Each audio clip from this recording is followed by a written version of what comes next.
What's up, guys? It's your boy Ayman, and today we're gonna be reacting to another video of Dr. Zakir Naik with what apparently is a Muslim. So that's gonna be very interesting because I always watch Dr. Zakir Naik debates with Christians or Hindu.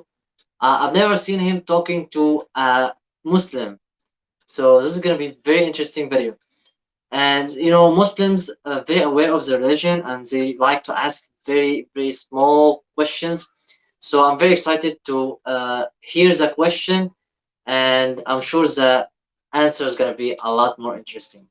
So let's watch. Hi, my name is Ahmed. I come from the glorious country of Iraq, and I'm a born Muslim. My problem is that I practice Islam when I would rather first we request questions from the non-Muslims. Once all the questions from non-Muslims are over, inshallah, we'll give you a chance. Yeah, but I'm talking about problem. But you said you're Ahmed and you're a born Muslim. I am born Muslim. But now are you a Muslim or not? I'm agnostic. Oh, so now you have left the religion of Islam. Yeah, I'm confused. Okay, fine. If you have left the religion of Islam, you can ask the question, brother. Okay. So my question is, how come I don't have the faith that Agnostic is not an atheist. An atheist, someone who doesn't believe in God. He doesn't worship anything. Agnostic is confused. He either can worship or not worship. Let's watch. you and the other Muslims have, and some of my friends, even though I practice Islam a lot and I even did Umrah, but I still do most of the sins that. Just for the record, Umrah is when someone goes to Mecca and do the uh, go around the Kaaba. This is Umrah. Umrah and Hajj. Hajj is what I said. Umrah is also visiting Mecca, going to Mecca. That are forbidden in Islam, and I sometimes am lazy to do the prayer and the other subjects we have to do in Islam. I have read many books and about other religions and conspiracy theories and documentaries and such. I even have seen your own videos on YouTube, and there are many questions that go around my head about Allah and the Messenger and Muslims in general. And basically, the most important question is you said in one of your debates or questions that Allah is the creator and He's uncreated. But I have realized, how can the uncreated exist? And if He exists, how can we notice Him? How can we see Him or hear Him or feel Him or know of His existence if He's uncreated in our own dimension or so? That's one of the questions. I can answer this question. This question can anyone can answer this question. This question is very easy. I didn't expect a question like that. I'm not sure why he asked this question. This question is very easy. First of all, the creator doesn't have the laws that we have. The creator is beyond these laws. So he is uncreated, because if he is get created, so we should not worship him. We should worship the one who created him. And if the one who created him is created, then we should worship the one who created him. And we don't stay like that forever. But he's our God, the one who created us. We have a logic in our minds that says when a baby is born, then he has a mother and the father. And mother and father have also mother and father. That's our logic. This is our mind. This is our mindset. But a God doesn't have this logic, or is not bound by this logic. He is beyond our imagination. We can't imagine how he exists or how he is there. We can't imagine that because we don't have the capacity with our mind to reach that far and figure out what's Allah, how he is began, because he has no beginning and no end. He is there forever and ever and ever. So we can't ask that question because that question obviously have no answer.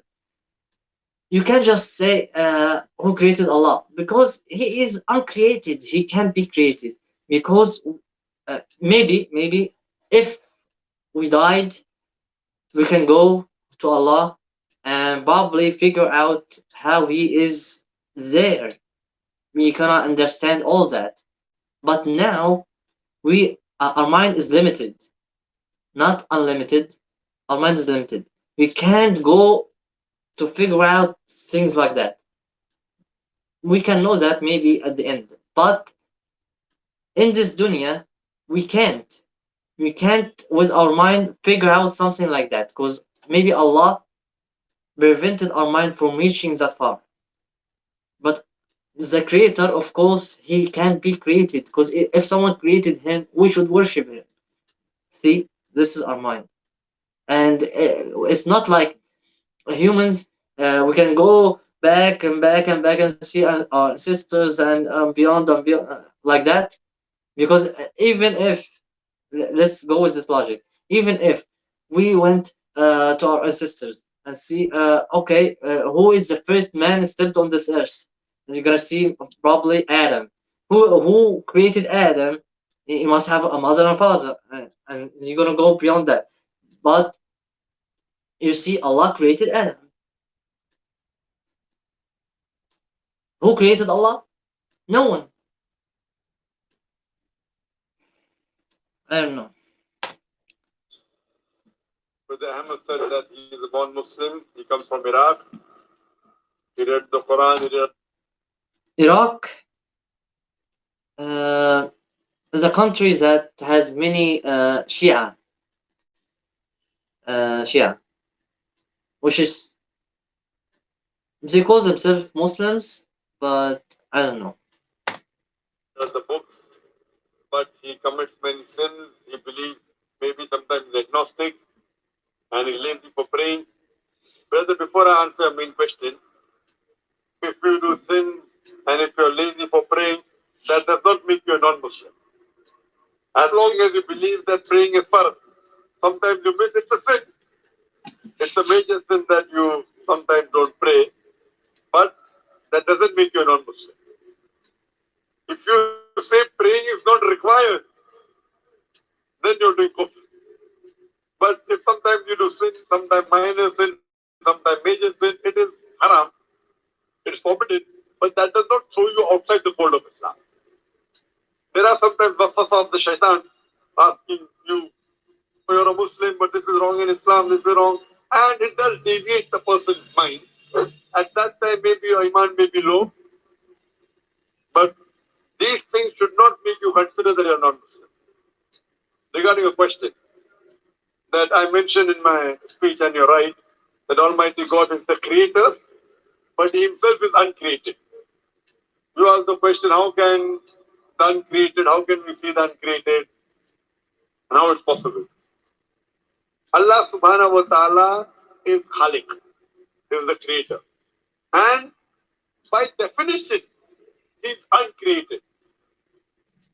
Because normally people say that when they try and prove in logic that everything has a creator, who created this table, the carpenter, from where he got, from the tree, who created the tree, so it goes back to Allah. So when many of the people try to convince an atheist, they try and say that everything has a creator, and then they get trapped when the atheist asks them who created Allah. So if you hear my tapes, I never go that way. I ask the atheist that how did you come to know about the universe? How did you come to know about the functioning of the stars, of the sun? And he says, and goes back that the creator. So it's the vice versa. So if you know how to deal with logic, you don't trip over this problem with the atheist trap, the Muslims or the believers, by saying who created Allah. By definition, Allah is uncreated. And if you ask the question who created Allah, if you have heard my tapes, I give the reply. That suppose a person comes and says that my brother John.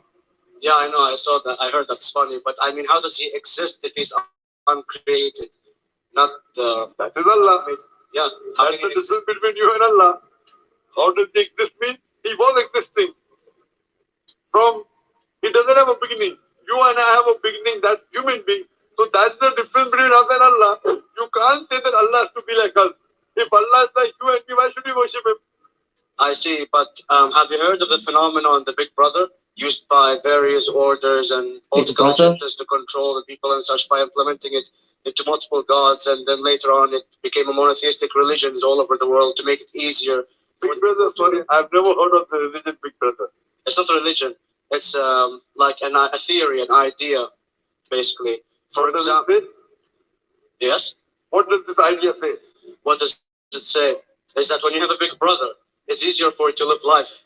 When you have someone watching you the whole time, understanding you the whole time, protecting you the whole time, being with you the whole time, and you can talk to him, although he never talks to you back, maybe in your dreams, due to your mind and such, it's easier for you to live. While a human who does not have a big brother and is not easily controlled into doing so and is having complete freedom is a danger for the major ruling powers and such. What does it say? I don't understand. Big Brother may be the Big Brother may not be the. What does it? What does it have to do with Islam and God? What does it have to do? Because basically Allah is watching you the whole time. So you want to say that Allah is like a Big Brother? Indeed, you use him for your protection, so you won't be scared. You know what I mean? See, this is the hypothesis. Hypothesis. If you have heard, how do I Never heard convince of Big Brother. an atheist? If you have heard my answer, that you said that you're agnostic, you're atheist. Yeah. The first thing I do to an atheist is I congratulate him. What? I congratulate him. Have you heard my answer of atheist? Yeah, you congratulate them and stuff. But I haven't seen your debates with the atheist. I just saw your answers on some questions. Fine, so you haven't seen the answer of atheist. No, but I've seen your debate with David William Campbell. And that's William Campbell is not an atheist. yeah, yeah. Now, when an atheist tells me he does not believe in God like your theory of Big Brother, Yeah. and if you believe in that theory, I will ask you, first thing I do to the atheist, I congratulate him. You know why? Yeah, because they think and they don't follow what their parent does and such stuff like that. No. I congratulate him because he is not doing blind belief. The other people are doing blind belief. He is a Christian because father is a Christian. He is a Hindu because father is a Hindu. Most of the Muslims are Muslim because father is a Muslim. He is thinking. He says there is no God. He has said the first part of the Islamic Shahada La ilaha. The reason I congratulate him is because he has said the first part of the Islamic Shahada, Islamic creed, La ilaha. The only thing I have to do is illallah, which I shall do inshallah. So if you have heard my answer, an atheist becomes an atheist because he believes in science, he believes in logic. So I ask him that if an equipment is brought in front of him, which no one in the world has ever seen, and if the question is asked that who will be the first person who will be able You to didn't tell me answer the about mechanism the of this Big Brother new series. equipment? What is the answer? Of course, he's going to tell you the producer or the maker of this. Creator, producer, maker. So when we ask him questions that how did this universe come to existence, he will talk about the Big Bang. This what he's going to talk is already mentioned in the Quran 1400 years ago in Surah Anbiya chapter number 21 verse number 30. Avalam yara allazina kafaru anna samawati wal arda kanat ratqan fatnahuma. Do not unbelievers see that the heavens and the earth were joined together and you drove them asunder. This what you came to know 50 years back is mentioned in the Quran 14 years ago. Who could have mentioned that? Well, in various civilizations in like 2000 or 5000 BC before Islam came or Christianity itself, there was various civilizations that are good in astronomy and they know more about our solar system than we do now, sadly. Brother, your knowledge of science is little, not in depth. I do agree. There are certain things which were known as hypotheses. For example, we came to know, we were proved that the earth was spherical in 1577. I know that in 6th century BC, there were Pythagoreans who believed that the earth was spherical. But the same Pythagoreans who believed the earth was spherical also believed that the earth was the center of the universe, which is wrong. You show me one civilization which believes 100% what the Quran has mentioned. I challenge you. What you say, so do you mean to say there was a person who said this civilization, out of 100 things, these 2 things are right. Out of 100 things, these 5 things are right. Out of this 100, and pick and choose. Who can do that? No one besides the Creator. Even know that there were 10 different civilizations, hundreds of civilizations. There is not a single civilization that you know in the past which knew 100% of science what we know today. So where is your logic? Where is your theory?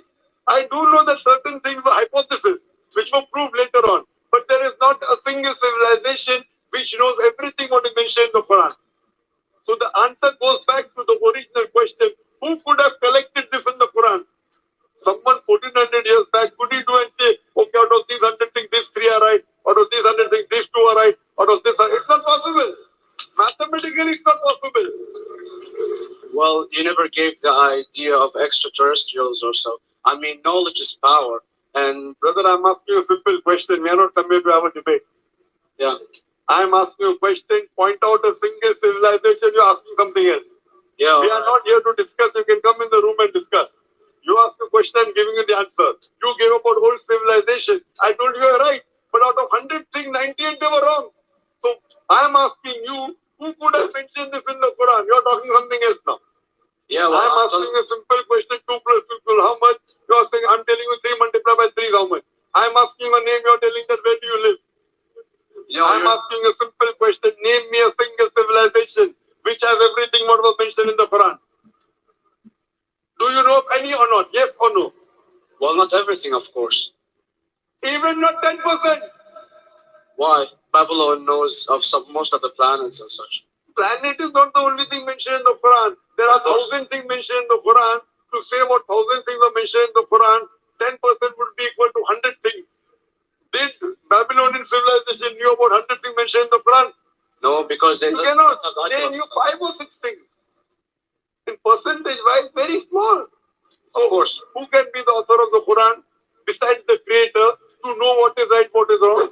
Today, science has established the hypothesis mentioned by Babylonian so many centuries back is today proven. So these were hypotheses in the past, which out of them many have been rejected, some have been accepted. So to collect all which is 100% correct has to be from the creator and no one else. Hope that answers the question. I'm not sure he's totally convinced, but at the end, what his question was that I didn't understand the Big Brother theory. Didn't understand it actually. Just saying someone looking after you, and I didn't really get it. But about what he was saying about the other civilizations that had many things correct, but also they had so many things are wrong. Who could have collected only the right theories that this civilization done or hypothesized? Uh, this civilization who could have collected only the right theories and collected in one book? So that was Dr. Zakir Naik debating with him. But I'm not sure he's totally convinced. Maybe they will meet after the debate and talk again. But yeah, by the way, I just wanted to ask a question because I'm a Muslim. And Dr. Zakir Naik he said about the prayer is a fard and it's a major sin. I'm just asking. When I was small, like I was like 11, 12, 13, whatever, I wasn't really praying every prayer. So, should I gather all the prayers? I didn't pray, like, I was praying some and some not. But what should I do? Should I remember how many prayers I left behind? I didn't pray and then pray it again? Because this is gonna be a lot. I'm gonna count so many years, 5 times a day. It's gonna a lot. It's gonna be a lot. So what I should do? Should I pray them again, or is there something else? Is there another way for me to do that? Because obviously I'm not gonna be able to pray all that. Come on, guys. So if someone can tell me how should I pray these prayers that I left, or if there any other ways that I can pray, or anything that I can do to take away the prayers that I left behind. But that when I was small, many years ago. I was not praying for many years. Maybe 2, 3, 4 years. I don't know. Maybe 5 years. I didn't pray, but this is gonna be so many prayers. I can't do them all. Come on. Like, if someone can tell me what I should do, please do. Please leave me in the comments what I should do. I can't pray all that. Come on, guys. So, if anyone knows, please tell me in the comment section. And that was it. Thank you so much for watching. And if you have any question, please ask me in the comment. And if you have any videos that you want me to react to, please also leave it in the comment section. And please don't forget to hit the like button and subscribe to my channel. And thank you so much.